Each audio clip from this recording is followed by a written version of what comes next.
I'm walking down the street. I do want to say to Doni and many of you in this room that over a very long career in this city, all of you have helped me and my colleagues tell the truth and to try to tell.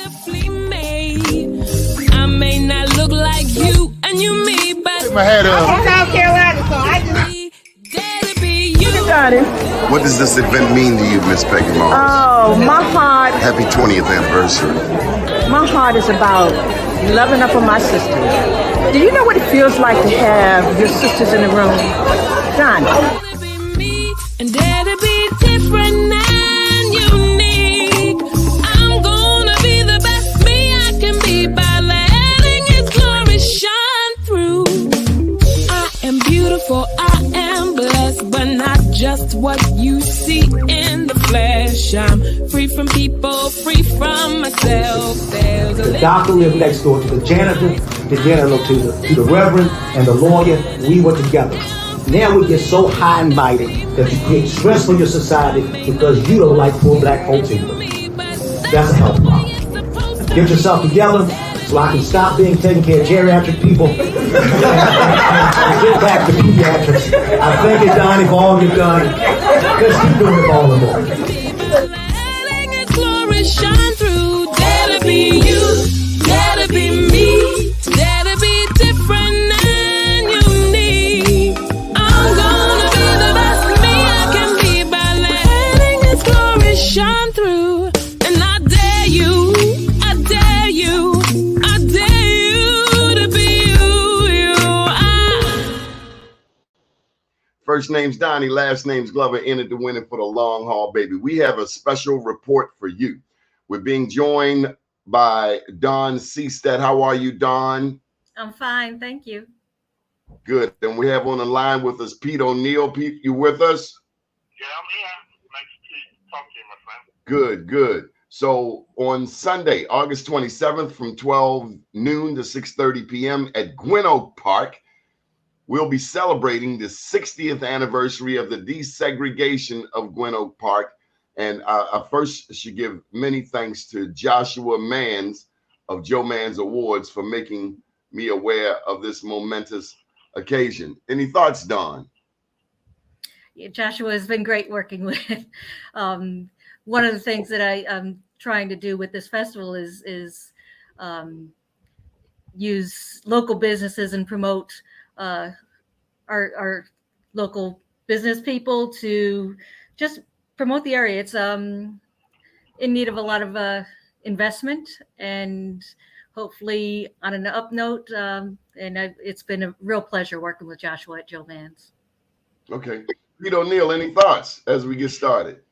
You know, my friend, you and I know each other for a good minute. And when I see you and what you do for your organization and your reporting, and you and I see each other over in West Baltimore with a lot of the homicides and murders, we both are looking for the good side of this area. And this is going to be a really good thing Sunday. Okay. Pete, anything you want to share on the history of Gwynn Oak Park? I mean, you've been involved in this type of recognition before.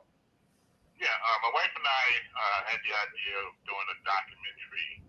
We did some research, and we came up and said, let's do a documentary on Gwynn Oak Park. And it just started out like a little simple couple minutes type of thing, and it blossomed into like an hour celebration in 2013. Took a couple years to put it together. Tracked down a bunch of folks who was actually protesters who got beaten up. The biggest thing was the Jewish community was highly involved. The Christian community, there was just a lot of folks involved with making sure that you and I at that time would have an opportunity to go to the park. We couldn't because it was very segregated, but they wanted us to be able to go to the park. And we did this documentary, had an event. My wife came up with an idea to have an event at the park. Went really, really well back in 2013 for the 50th anniversary. And the history is just, there was so many people and groups coming together to make it inclusive. And it was an amazing day. And so now we're at the 60th. And credit to Dawn, she came up with the idea, reached out to me, partnered up, putting it together, and she's done an amazing job of pulling this thing off for on Sunday. So that brings me to you, Dawn. Dawn, why is this so important to you? Well, first, I live a block from the park. I'm not from Maryland originally. And when I moved here, I learned about the history of the park first, and the fact that it was an amusement park. So right now it's just a family park. It was hard for me to imagine Gwynn Oak Park as an amusement park. And as I heard more about the history of the park, I heard that it was previously, whites only, and then about the protests in 63. But I'm always surprised at how many people don't know that history, even people that live immediately in the area, that they don't know the history right in their own backyard. And that was such an important event. Not to be aware of it is really a shame. I think about my own family. I have a mixed heritage. I have an interracial family, and even people in my own family wouldn't have been able to attend that park. Just not to know that history and not be able to learn from what happened in 63 about everybody coming together and making those protests successful in desegregating the park. It needs to be in everybody's mind. It needs to be prominent. That history needs to be preserved. People are getting older that participated in that, and we're losing them. And I don't want to lose that history with that. So I felt like I needed to do something to change that. Pete, any thoughts on desegregation? What was it like back then? Oh yeah, my friend. I always call you the younger brother of both of us. But you couldn't go downtown and shop at the various stores. My area was East Baltimore. We had everything. We had Old Town Mall. We had the Biddle Theater. We had the Apollo Theater on York Road. If you went somewhere, you maybe went to Two Guys on Bel Air Road. But everything was right in the area. The segregation was, some places, Hampton, some places, I took even up to when I was 16, getting my license and training, you rode through Hampton. I had the easy method in Hampton, and you got chased out by folks in the community. I mean, I had to ride my bike really fast on through 38th Street, 36th Street to get home to East Baltimore. So segregation was a huge issue. In certain parks you couldn't go through. Drew Hill Park, certain places about playing tennis over there, going to the pool. Drew Hill Park, the park in Gwynn Oak, couldn't go there at all. It was like a Six Flag. And I think what happens is that, I know what happens. You think it was all somewhere else. You don't think it was in Baltimore. We came across still pictures of the KKK marching down Caroline Street, where the Sears store was on North Avenue. You see KKK on Caroline and North Avenue. There's pictures like that. We ride by these places constantly. Mike Mitchell, who I know is a good friend of yours too, who's doing his family history constantly. Reverend Hathaway, who's talking about what's going on with the Thurgood Marshall thing he's working on. You don't know right in your own neighborhood. People fought, people could go places, could do things, and you always think it's somewhere else. So this park telling this story is just a fraction of segregation. You can go anywhere now. Some places you really can't go anywhere because you look at you and go, you know it, Donnie. You do a lot in the community, and some people look at you and you don't belong here. All the stuff you do, you give out awards to people, and I know you feel it where they don't want me here. They think I don't belong, and so it still exists. And people trying to cover that history by what's going on in Florida. Slaves benefited from being a slave. You go, you've got to be kidding me. So yeah, we just need to keep telling the story, and with your shows, your connections, you keeping the message out there, and it's greatly appreciated. Well, I just wanted to say that at the bottom of the screen is the link for more information. Gwynn Oak 60th, Gwynn Oak 60th, Gwynn Oak 60th.square.site. And this is about the 60th anniversary of the desegregation of Gwynn Oak Park. This Sunday, August 27th, from 12 noon to 6:30 p.m. You know, as you were talking, Pete, what came to mind is a story we recently did on Hose Heights. And Hose Heights is located up around Poly, right next to Roland Park. And recently, some of the people in Roland Park wanted the people in Hose Heights to no longer have access to Roland Avenue. Now, Dawn, Hose Heights was founded by a black man named Grandison Hoe, H-O-E, in the, I think, early 1900s.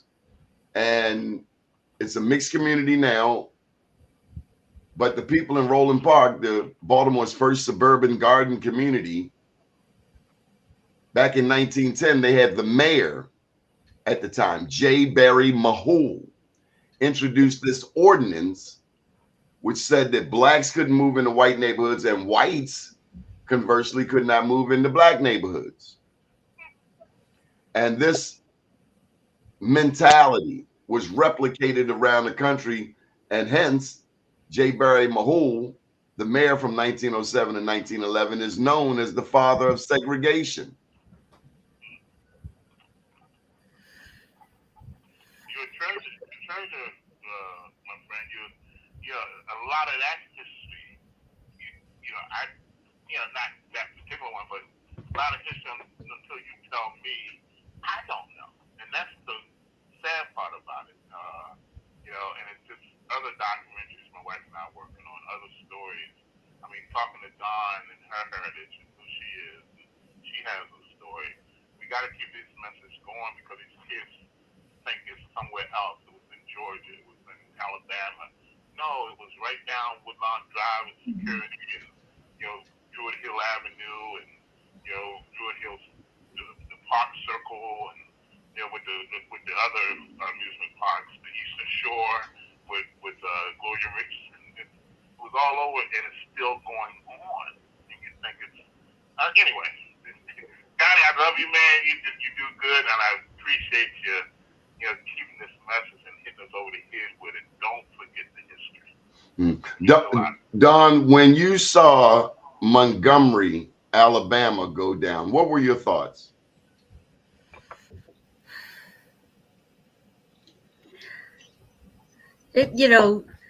Everything is just kind of building up. Anger, sadness, and you get to a point where it's just hard to keep on hearing the same story over and over, decade after decade, and I feel kind of like we're back in a situation today where it's not too different from 1963 in a lot of cases. How do we change that? With conversations like this, yeah. Edmund Burke said the only thing necessary for the triumph of evil is for good men and women to do nothing. So we salute you, Don. Pete, you were saying? No, I was saying that similar to the same thing, if we just sit here and not do anything or pretend it didn't happen or, try to wipe it out of the history books, and it's just going to repeat itself. It's going to, people are like, oh, didn't that happen 20 years ago, 30 years ago, 50 years ago, 100 years ago, and it's going on again? You got to be kidding me. We didn't learn from it because we're saying, well, I don't want to feel guilty. I don't want to feel this. I don't want to feel that. So we won't teach it and make people, just kind of forget about the history. And the next thing you know, another 10 years, nobody remembers. You go down Woodlawn Drive at this nice green park, people was being assaulted. People was being hit. People was being cursed for you and me. And Don has an interesting story. He hasn't shared the whole story with you. Oh, come on, Don. Spill the beans. Share something with us. I do come from a family of mixed heritage. My mom is from Puerto Rico. That whole side of my family is Hispanic and Spanish speaking. I have my aunt here with me now. and my children are African American. I adopted 2 boys. They're grown now. But to think that Thank you, Dawn. Thank you for caring.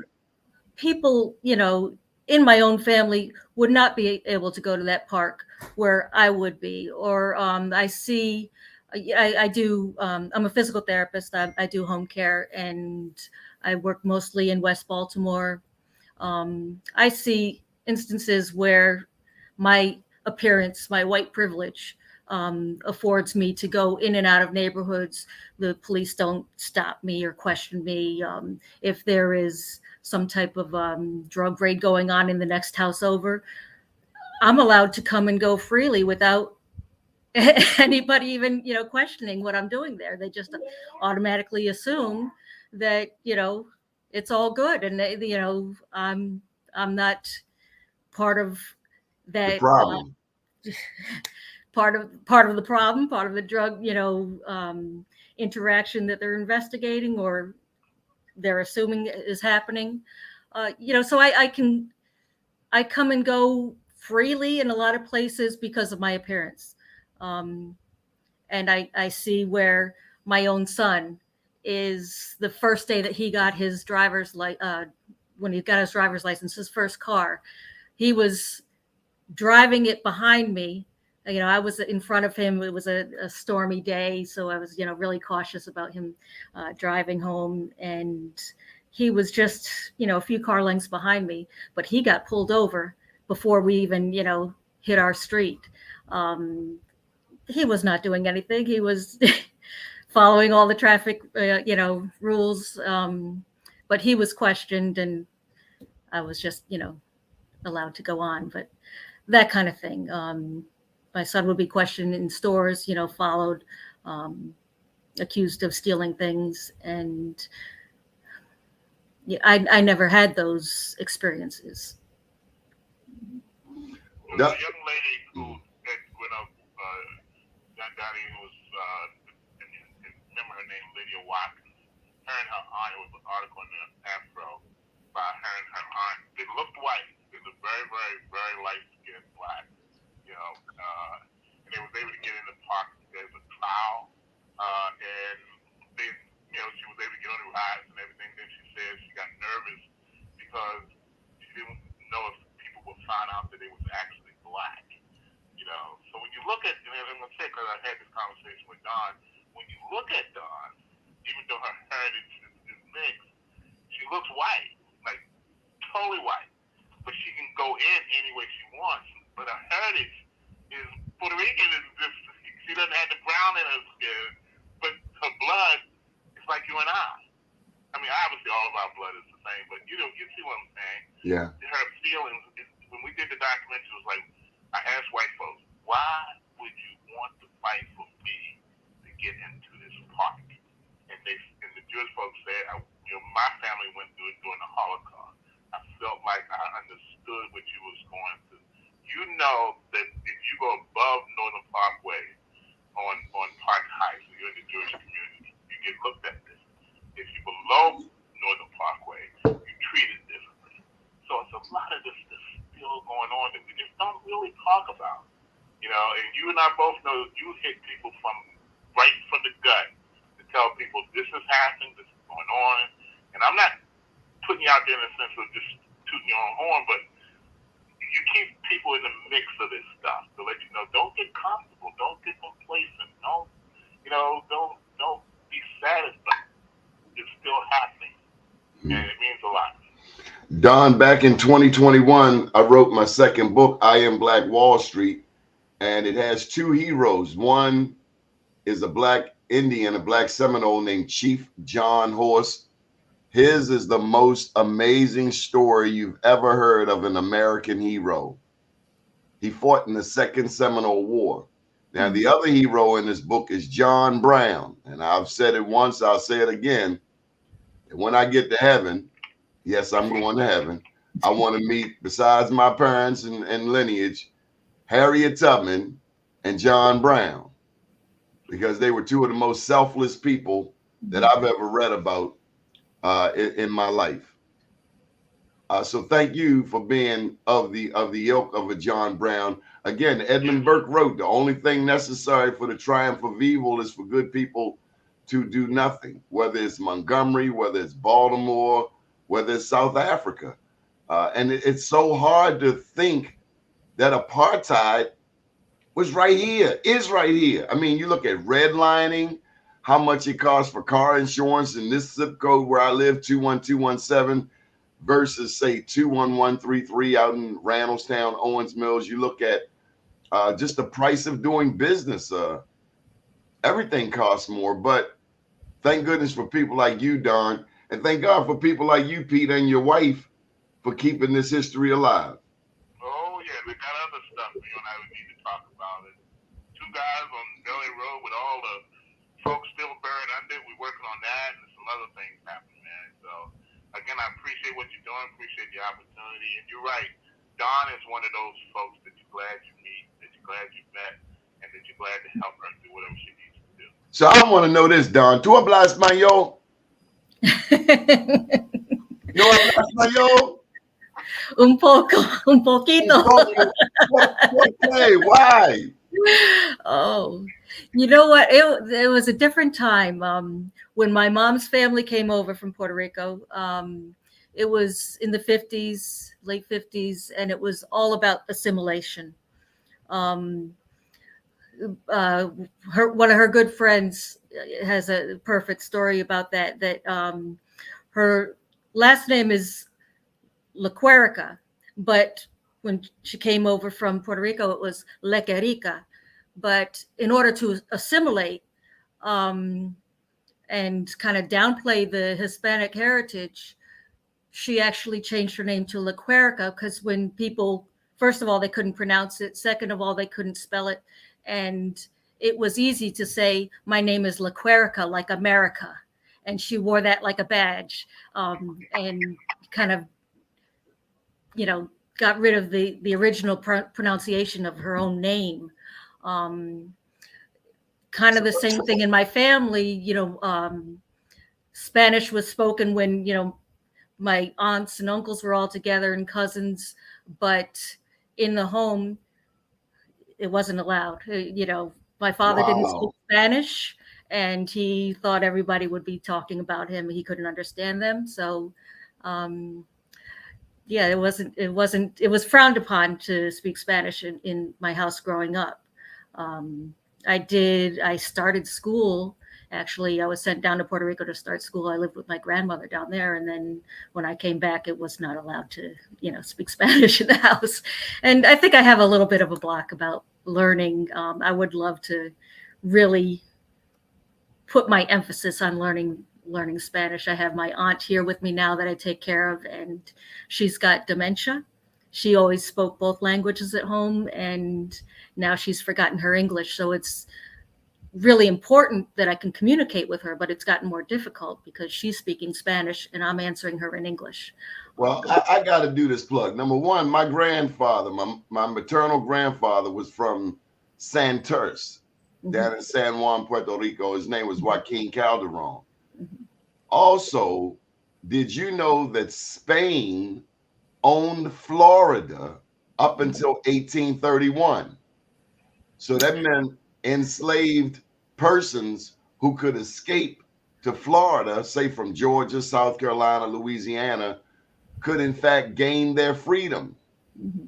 Oh, and I didn't know. Yeah. So despite Ron DeSantis, George Zimmerman, Trayvon Martin, and the negative things that some of us think about Florida, because I was going to boycott Florida for the rest of my life. But as I was researching this book, I realized how much history, how much great Black history comes out of Florida, including the fact that the first Black man in America was Juan Garrido, a Spanish conquistador who was far from a slave. He was a warlord, if you will, a general, a Spanish conquistador.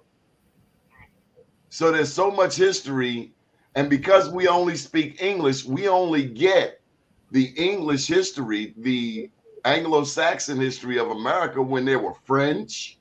I mean, look at Canada, they speak French up there The French were here in the United States. They were fighting, you know, to get various pieces, like the Louisiana Purchase. So there's more history to America than most of us even know. We just look at it straight from the English perspective. Pete, any thoughts? Don, any thoughts? Oh yeah, what you said. The one thing with when I get an opportunity not only to listen to you and talk to you, and you can see the people listening on this show, I'm your biggest fan. You know, I love it when you being a black man in a city. But I've seen you on multiple shootings and stuff. And you show up and you talk to people and console them. That the knowledge that you have, that shouldn't be a surprise. And I love listening to the way you just spit it out there, man. So I know when you go to talk to kids, I know you have them mesmerized. So, yeah, you keep talking, I'll be the one listening. That's my thought on all that you're saying.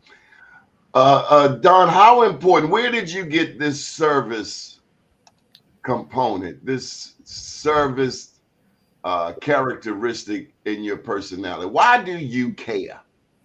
Yes, that's the question. We all have to care about each other. I mean, because I guess at the end of the day, that's how we all survive, is caring about each other. And one can help another. Somebody in turn can help me. I never know when I'm going to need a hand, but when I do, I am always surprised at the people that show up to help. People that I didn't think that, I had that much of an impact on years ago. And they come back, and it's about giving back and everybody working together. So it's important. Tell me about it, Pete. Where'd you meet Dawn? She called me. She reached out to me, sent us an email site about all the King's Horses, which was the story of Winoka Park. Met with her, talked to her. She's the good cop, I'm the bad cop. So I call ourselves that. She reaches out, she talks to people nicely, she gets people involved. If she runs into any problem, people give her pushback. Then she called, I talked to them from a different angle and let them know the history and, that they got to be involved. You can't blow it off. And next thing you know, she'll tell you one thing turns into another. So she's the calm one. My wife is the calm one. They talk very nicely. I'm the hood guy from East Baltimore, So when I call you, it's like I'm not asking you to be a part of it. I'm telling you, you got to be a part of it. You can't keep hiding it and stand in the wings and act like you are, I'm for the black community, well, hooray. And no, I need you to step up, stand up, and help and support. And it's not just financially, but support by being there and showing up, that kind of thing. So that's how we met, and yes, I'm her biggest fan too. Okay, so Don, this is what I want you to do. I want you to take a moment. I'm gonna give you the full screen, and I want you to invite people to Sunday's event. You got your flyer with you? I'm sure you know it by heart, but here you go. Here's your moment of fame. Dawn Seestedt. All right. So yes, everybody has to come to this event. It's the Gwynn Oak Unity Festival at Gwynn Oak Park from 12 to 6:30 this Sunday. We have a lot to offer. The whole community has gotten together and created a mosaic to commemorate the 60th anniversary of this desegregation of Gwynn Oak Park. We'll be unveiling that and dedicating that mosaic on Sunday. We will have some very special guests that are part of that dedication ceremony. We're going to have a lot of our civil rights leaders there and our Gwynn Oak heroes. We have Leo Burrows, Charles Mason, Senator Michael Mitchell, Judge Robert Bell, and Mary Sue Welcome are all going to be there to give a table talk Q&A, have the public come up and just ask questions. They can, they're there to share their experiences and to share their knowledge, to motivate young people to learn about the history, learn from our history, and get involved. Try and step back some of the atrocities that are happening still today. But we have to, get people involved first of all, and know what happened years ago. We have Amy Nathan, who wrote 2 books on the history of Gwynn Oak Park, Round and Round Together and A Ride to Remember. She's going to be there doing readings of her children's book and a children's activity. We have she'll be doing book signings, and we have a book giveaway. We have 200 books to give away. They'll be signed by the author Amy Nathan. We have food trucks. We have all kinds of cultural performances, musical guests that reflect the diversity in the community today. We have, let's see, jazz with Carl Grubbs. We have salsa with Joe Falero, an old school dance party with the Uptowns. We'll have a throwback playground where you can play double dutch, horseshoes, checkers, hopscotch. If anybody remembers Cat's Paw Heels, were something integral to playing hopscotch in the Baltimore area. That will bring back a lot of memories for everybody. It's really going to be a cross-cultural event sponsored by Maryland State Arts Council. We have an interfaith sponsorship with the Archdiocese of Baltimore, the Baltimore Jewish Council and the Associated, and Islamic Society of Baltimore. There's going to be the performances and the food and everything is going to be reflective of the diversity of this area. And I'm trying to really bring people together, not just people, staying in just their own little comfortable social circles, but really interacting with each other, understanding each other. That's the only way that we're going to make a change, is by all working together for a positive social change. And we need to do that now. And it's all free, Donnie. It's all free. All free. I want to. We're going to have a screening of the documentary too, so that'll be playing. And she forgot to say about the shuttle. There'll be if the parking gets full. Tell them about the shuttle going back and forth, Don.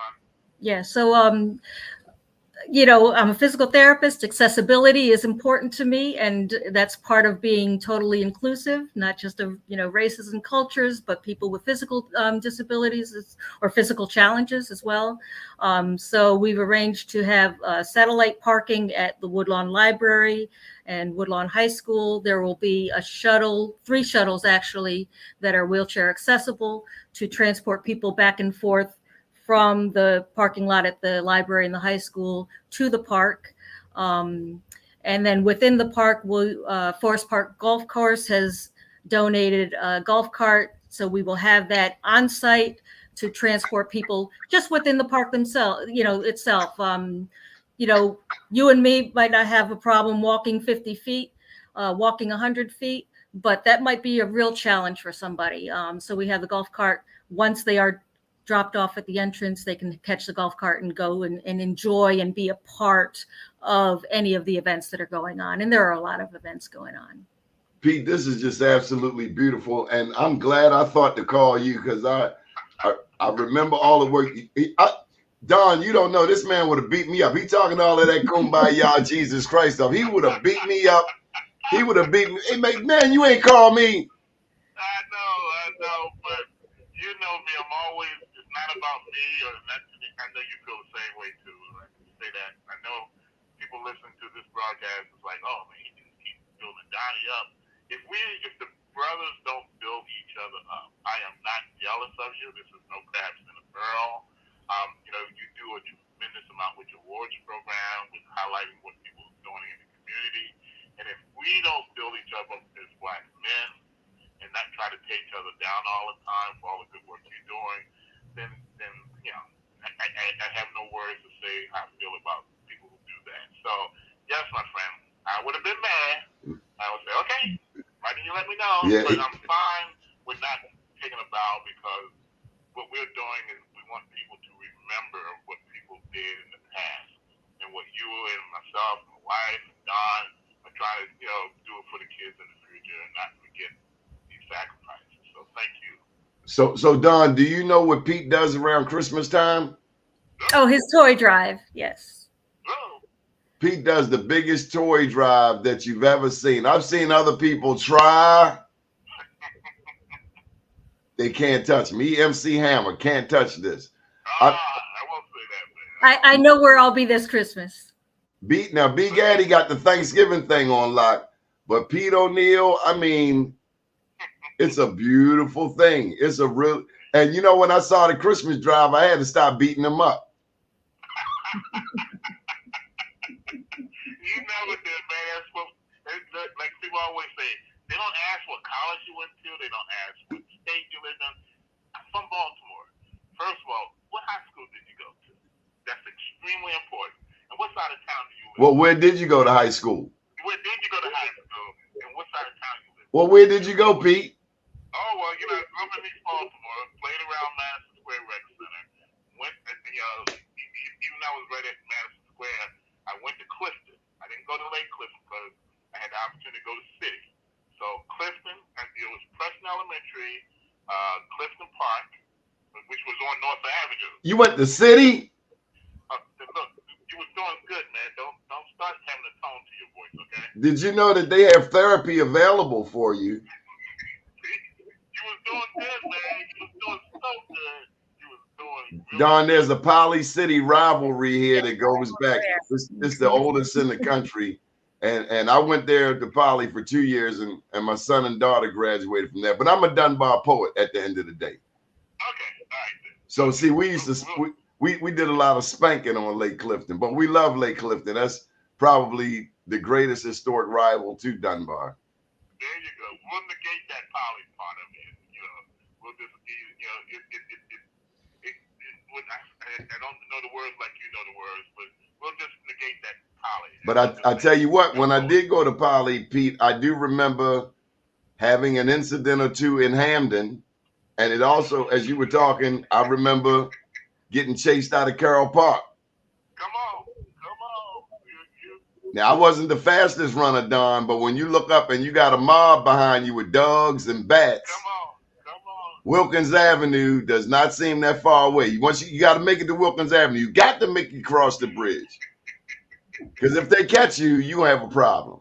Come on. The bridge, the tracks, the this, the that. Oh, my God. You don't want to get thrown on the tracks. And We'll it's... laugh about it now. I'm still not laughing. I remember catching the bus to Fort McHenry with Super Sunday and bottles getting thrown at us. Yeah. This city has come a long way, Don, and, you know, the city, Baltimore County, one and the same. I mean, there's history in Baltimore County that people don't know, like Benjamin Banneker, the man who memorized the plans for Washington, D.C., straight out of Baltimore County.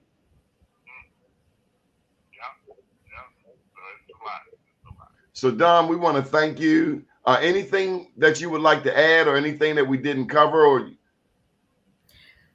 well, we are still looking for donations.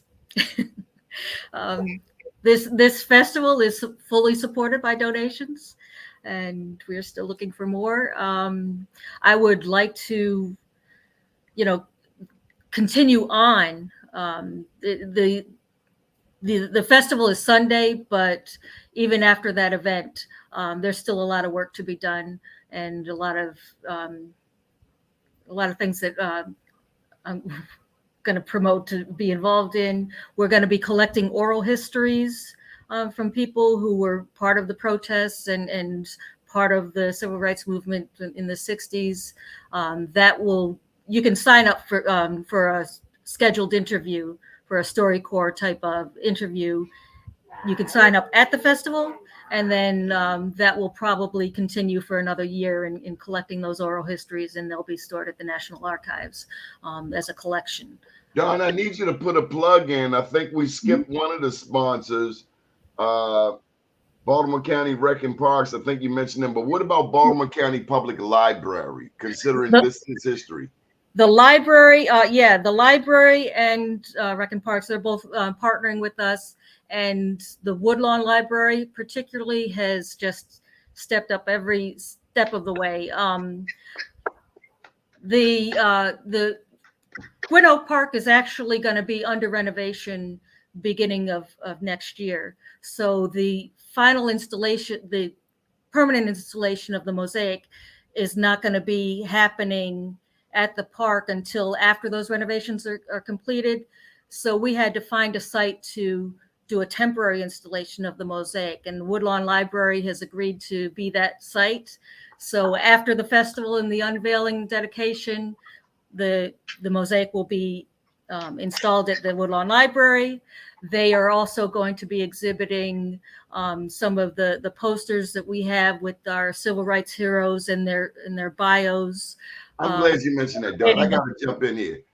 You mentioned Chief Judge Robert Bell is going to be here.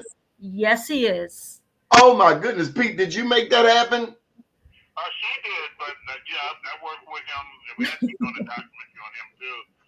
He was very instrumental with can't think of Pace's last name out at Morgan, but they got that center out there named after him. So yeah, he's top notch, folks. Dawn, how did you get Chief Judge Robert Bell? Well, I called him. Well, I talked to him. I went to the Maryland Center for History and Culture had an oral history mingle back, I think it was in February of this year. And their panel consisted of Leo Burrows and Chief Bell and Chief Judge Bell. I went to that mingle and just, it was very informal. I was able to sit down and talk with each of them and tell them about the project that I'm working on here at Gwynn Oak Park. They were immediately on board with that. Senator Michael Mitchell was there as well. And they just started sharing stories and being so supportive of what I was doing.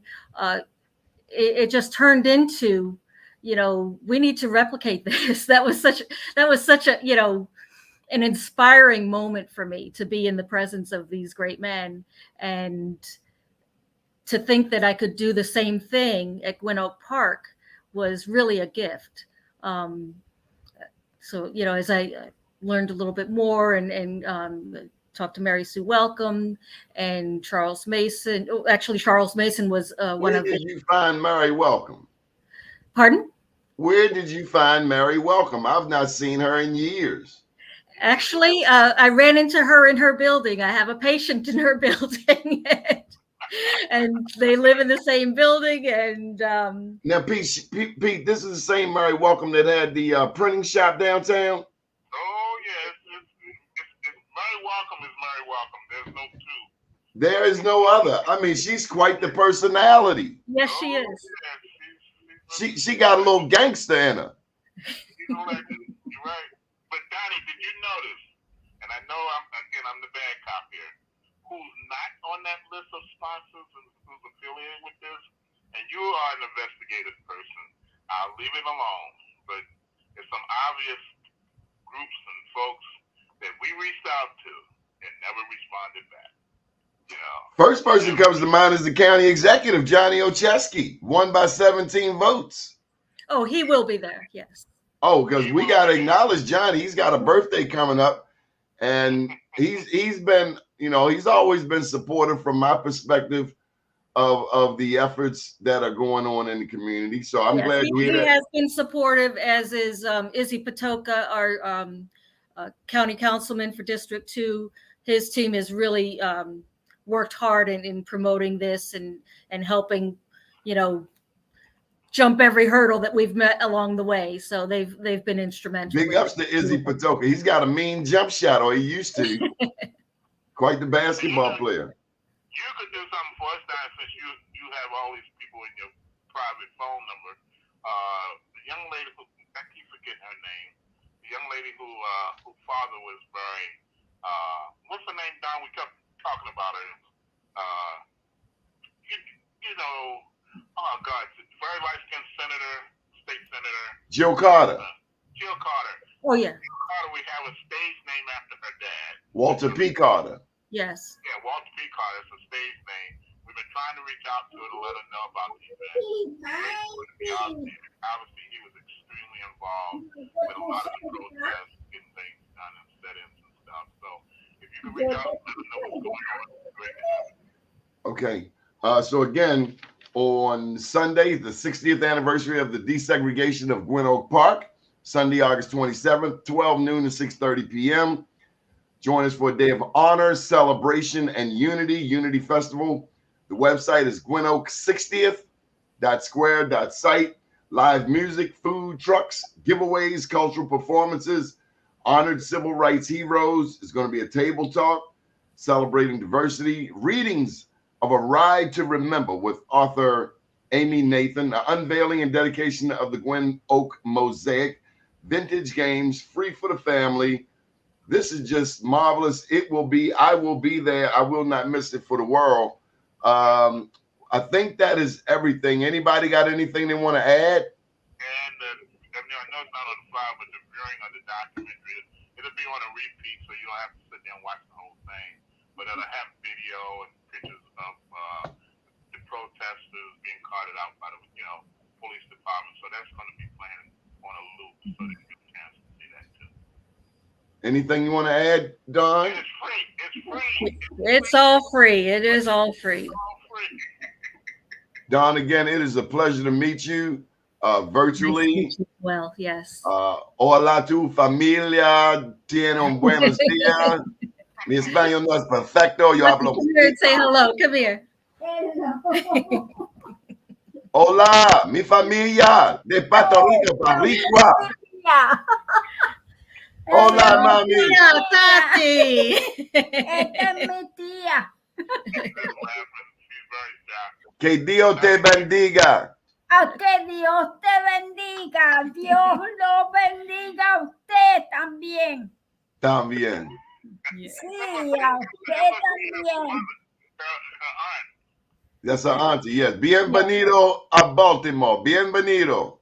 Sí, bienvenida. Seguro que sí.